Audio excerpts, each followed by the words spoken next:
I am an absolute goal setting nerd. Not even just a goal setting nerd. I'm a goal achieving nerd. I'm an accountability partner.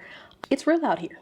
Hey good people, welcome back to another video. Today we are going to go over a clear and simple system that I use in order to not only set my big goals, but also achieve them. I'm going to give you tactical steps that you can use so that you're able to stress less and also achieve more. So if you've been struggling with setting and keeping up with your goals, then this video is for you. Let's get into it. Before you set any goal, it is very important that you are very clear on your identity. So that's going to be the first step. You need to be very clear about who you are and the responsibilities that are attached to all the roles that you have. This goes into knowing and understanding what your core values are, and also knowing and understanding what your big vision is. Because if you don't have a vision, then your goals are attached to nothing. And it's going to be very difficult for you to stick with the goals. That is the reason a lot of people tend to struggle with keeping up with their goals. We'll set New Year's resolutions. We will do all kinds of things. But by the time you get into probably like a good week 3, week 4, we're done. We're out. So before you can set a goal, it is very important that you know and understand what your core values are. Your core values are your rooted beliefs that are behind every action that you take. So a lot of times we are very conscious of what our core values are. And then sometimes we don't even know that what we hold as a core value is actually a core value. We're unconscious about it. You also want to write down all your roles and responsibilities in life. What life roles do you play? Do you play a spouse or not play? But are you a spouse? Are you a parent? Are you an employee? Are you an employer? Are you a friend, an aunt, a best friend, an accountability partner? Are you a creative? Write down each one of those roles and write down what your responsibility is for that role. This again is tied all the way into your identity. This is part of creating your core values and also a part of creating your big vision. So again, before we set any goals, we start big. After you've done that, you next want to consider your life domains. So there are typically 10. That includes relationships, that includes family, that includes romantic relationships or maybe your marriage. Then you also have your career, vocation, whatever is meaningful work for you, education and personal development. How are you growing? There's also health. On this part of health, we're talking about emotional, mental, and spiritual. Next, we have fitness. That's where we get into your physical health. After that, we have finances and wealth, contribution. So this is your philanthropic desires, activities that you already do, and then also fun and recreation, because we all need a hobby. You want to make sure that you look into each one of those categories and figure out where you are and where you want to be. You're going to notice a theme here. You're going to take your life domains and you're going to chart them out and figure out where you are and where you would like to be. And then that's the end of that exercise. That's it. Before we set goals, there are a couple of things you need to know. One, do not try to set goals, immediate goals in all 10 areas of your life. That is a recipe for disaster. That's a recipe for burnout. That's a recipe for stress. That's a recipe for overwhelm. What I would suggest and what I typically do is I'll pick 2 areas and let those 2 areas be my main focus when it comes to this season of goals. So now that we've talked about core values and we've discussed your big vision, we are going to go into a 3-part system when it comes to goal setting. These are your goals, your objectives, and then execution. First, you need to identify what planning method are you going to use. Are you going to use 90 days or a quarterly goal plan? Are you going to use 12-week plan? Are you going to use a 6-month biannual situation? Or are you going to do annual big goals? I personally use the 12-week goal process. So that's what we're going to go through. I used to do, I've done annual before. There's a reason why it doesn't always work. I've done quarterly before, but quarterly can easily pigeonhole you into waiting until the next quarter starts. It's like right now it's the end of July and it's the beginning of the 3rd quarter. And it's almost like, well, do I have enough time to put in quarterly goals? So it's more of a mental thing than anything. There's nothing saying that you still can't do quarterly goal setting. And you can determine what your quarter is because it's all on you. But we're going to talk about 12-week goal setting. The reason why I like 12-week goal setting is because you can literally start at any time of the year. You don't have to worry about the pressure of, oh my goodness, January's coming, this first quarter, or oh my goodness, it's October, the end of the quarter, the end of the year, last quarter, gotta go hard. No, it's April 17th. Let me go ahead and start a 12-week goal system now. That's how I see it. The next thing you want to do is go to God in prayer and ask him where he needs you to focus on in this season. This is incredibly important because a lot of times we will get we have plans, we'll get so excited about our plans, but it'll go far left from what we know we're supposed to be doing. And then we sit there and we try to figure out, well, why is nothing working, or why is this harder than what it should be? So ask God to be crystal clear on what he wants you to focus on. Next, write down what those areas are. So again, we're going back to the 10 domains, your 10 life domains. What 2 areas are you focusing on in this season? So for these 12 weeks, what are the 2 areas? The reason why I split it up into goals, objectives, and execution is because it is very easy to become very attached to an outcome that you can't control. For me, a goal is a specific desire, usually a result that's out of my domain, that's out of my control. I split it up into 2 parts. I say that there is my domain and then there is God's domain. My domain is what I can control. God's domain is the result. I can't make the people come and watch the video. I can't make the people come and click and give me their money so that I can coach them. That's not how that works. I'm going to do what I know how to do, what I'm learning to do. I'm going to do what I need to do in order to become visible and also attractive for people to come and say, listen, I want to work with her. Or, hey, she's offering this product and I want it because it speaks to me. So she's doing this video and it's teaching me things, it's solving my problem. And I'm so glad I found her. She's an answered prayer. I did my part. God has the outcome and I'm cool with that. You want to make sure that your goals are result oriented. So these will be my desires, and then I'll write down why I want that specific desire. So I want to start a business. I want to replace my 9-to-5 income. The reason why I want to do is because I want to have location freedom, financial freedom, and also time freedom. I want to be able to be at home and still be able to work. I want to be able to work for 3 hours a day and that be the end of my work day. And then I can go off and hang out with the family. I want to have resources where I'm able to not only provide for my own family, but also provide for other families. That is my why. Your goals, the why, needs to be related to your big vision. So I have a big vision based off of my core values, based off of my beliefs. And then I come in and do goals. So you have your core values first, and then you have your vision, and then you have your goals. Next, I want to create an objective. The objective is going to be the specific performance inputs. These are things that I'm going to do. This is my domain. And these are things that are related to my goal. These are the things that I'm going to do. Next, we have the execution or tactics. So the tactics are going to be your specific action steps. What steps do you need to take in order to fulfill the objective? Make sure that the goal itself is a SMART goal, meaning it is specific, it is measurable, it is attainable. That's questionable. I don't think anything is impossible. That's another conversation. But it's also relevant, and then it's timely, meaning there's a time attached to it. So it needs to be a very specific goal, a very specific objective. When it comes to the tactics and the action items, you need to figure out what are the resources I need in order to get the job done. If my goal is to become more visible on YouTube and my objective is to publish a video every single week, what resources do I need in order to publish a video every single week? When it comes to those resources, you need to ask yourself, why do you need that specific resource? Is it a person? Is it a position?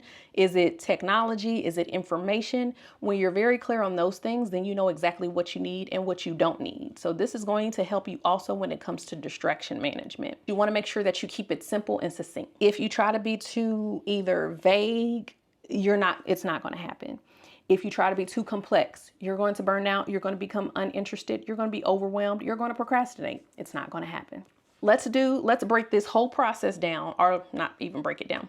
Let's put all this together and then let's do an example. For the example, The goal is I want 100 subscribers on YouTube by September 21st, 2024. Now, I can't control how many subscribers I get. So that's why that's the goal. That's the result I'm looking for. The objective is I will publish a high quality and engaging YouTube video every week. That is something that I can do. That is a performance input that I can do. And then we have tactics. My tactics or action items are going to be, I'm going to research and outline my video topics. I'm going to record with high energy. I'm going to edit and continue to grow my editing skill set. If I need to hire an editor, then I will do that. I'm going to publish by Saturday because it's the end of the week. I am going to respond to every comment because I want engagement. I want everything that's going to improve or increase the chances for me to get a subscriber. That's what I'm going to do. I'm also going to review all my analytics every week. I need to know what the progress is looking like. I want to experiment and I want to improve. Rinse and repeat. If you get choked out by fear, this is why you need a journal. I've learned to write out what that specific fear is. And sometimes you have to verbalize it because a lot of times we're in our head, and when it gets in your head, it gets stuck in there and then it's just repeating over and over again. And let's write it down, write down that specific fear. And then you're gonna go to your Bible and you're going to find scriptures that specifically combat that fear. It kills it. And that becomes what is now repeating in your mind. So now let's get into the fun part. Actually, real quick, before we get to the fun part, I need to grab a very important tool before I talk to you about the fun part. Now we're going to set up our accountability system.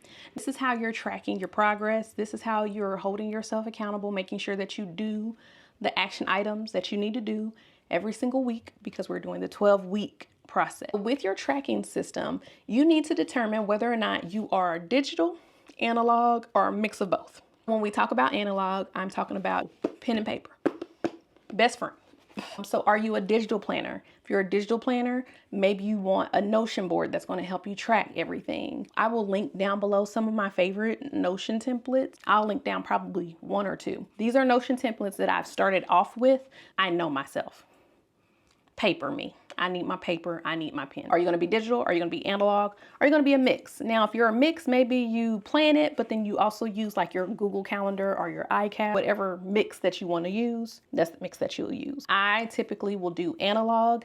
I use this 12-week planner. In this planner, it breaks down all the categories of action items that you need to do. And then also it's a daily planner. So you have your weekly portion, and then you have your daily portion. After you have determined the method in which you're going to track your progress, you also want to break down your weeks. So you need to break down what this goal is into a 12-week project plan. If I know that every week I need to get a video out, I need to break down every single week what action items need to take place. What is the video? Do I need to research? When am I going to record? How am I going to edit? When am I going to edit? And with me working full time and I have a whole family, you have to be very, very strategic in how you manage your time. That is why this is important. You want to make sure that you are considering your daily obligations as well, because it's not like you're just going to, because you set these 12-week goals, that everything else is just going to go away. Consider your daily obligations.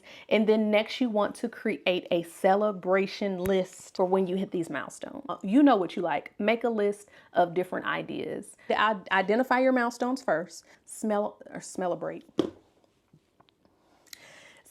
small wins and also celebrate big wins. Now that we've talked about this full goal setting plan, we know that we are creating our core values, which are our beliefs, and then we are going to create our big vision. And from the big vision, we're going to create the goal, then we're going to create the objectives, and then lastly, we're going to do our tactics. After we do our tactics, which is our execution system, but we're going to set up our accountability system. There are some key things you need to remember. One, you're not going to be perfect in this process. You're not going to hit the mark every single week. As long as you continue to perform at some level, you're going to see progress. Don't strive for perfection. You're not going to get it. Make sure you divorce yourself from the outcome.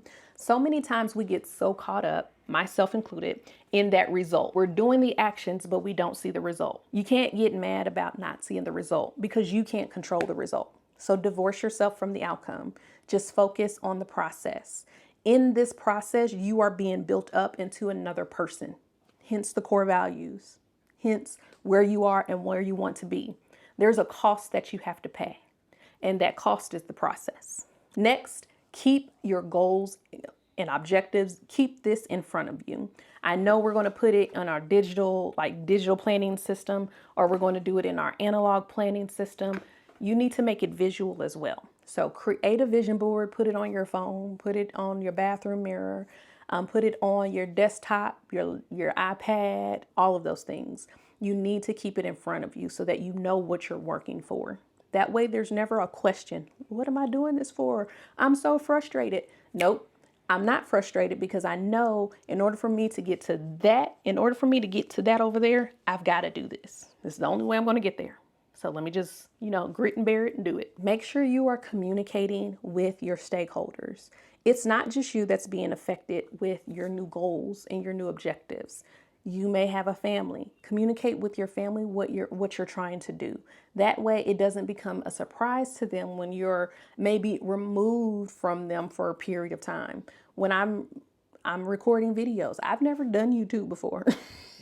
This is all new to me. So it takes me a lot, it takes a lot of time to learn and to kind of figure out how things are working and what I need to do and tweaks to make. And we're not even going to talk about the editing process, but that means I'm going to be removed from family time. If I don't communicate that to the family, then guess what? They're going to be like, well, we feel neglected. Let me communicate it to you. Let me tell you, listen, on this day, this is what I'm doing. So everybody is aware. So communicate to your stakeholders. Communicate to the people that are affected by the movements that you're going to be making. Be flexible.